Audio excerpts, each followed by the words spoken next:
Queen of the Kuiper Belt.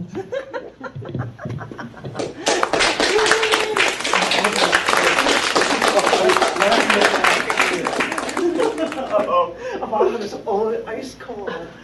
I am the queen of all. Ice cold. Dun dun dun. Sorry. Hi there.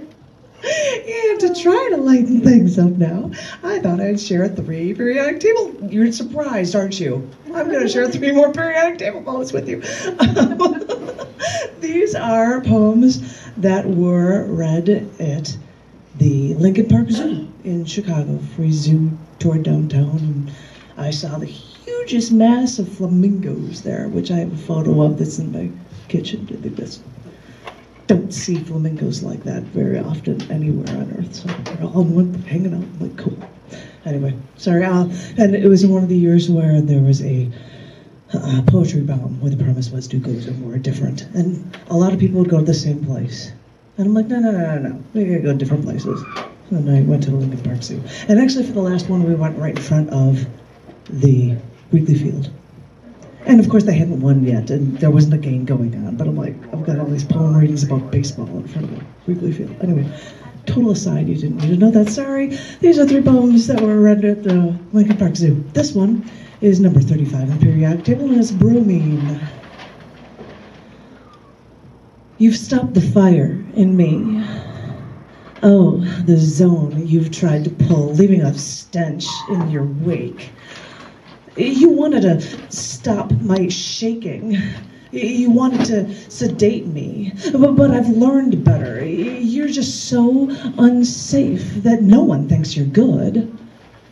You've been so corrosive to me. And I know I haven't seen you around, but I've been trying to tell you, you have no purpose for me. The only thing you may be good for is killing the vermin around me, but at this point in the game, I'd rather keep things living, so please, keep your distance.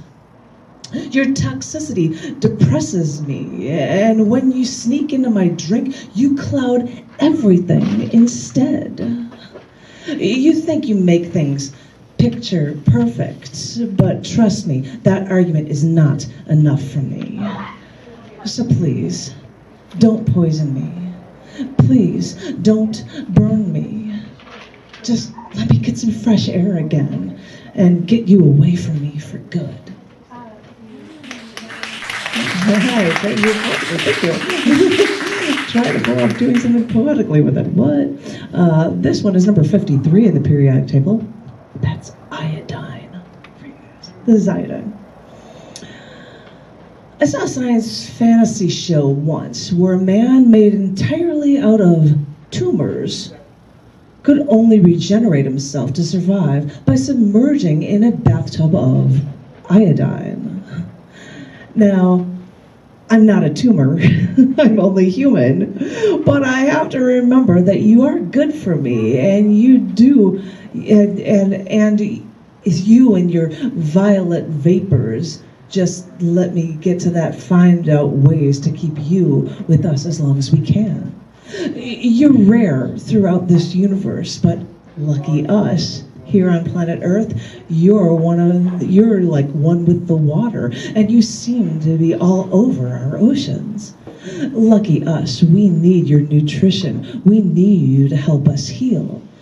But as I said, you're rare in the universe, which means you're rare on this land. And if we can't get enough of you, it might be an intellectual disability. But you help me see right down to my bones, and I don't want to lose my faculties or what makes me me if I don't have you. You disinfected my cuts and sores. We've used you for medicines, and I'm sorry, you may be rare in the universe, but I know how good you are for me, and I don't want to let you go. And a short one for you, because you can't get enough of your periodic table stuff. This is number 49 in the periodic table. It's called Indium. Indium. And I should use my prop here. It's called a phone, but I'll do it anyway. As I touch the screen display, see images and words moving along the small LED screen, I feel you there, just on the other side.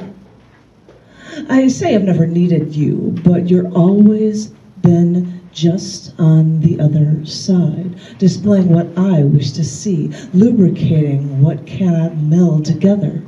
You're as brilliant to me as shining silver metal, but you also have been so fluid that you melt when I see you.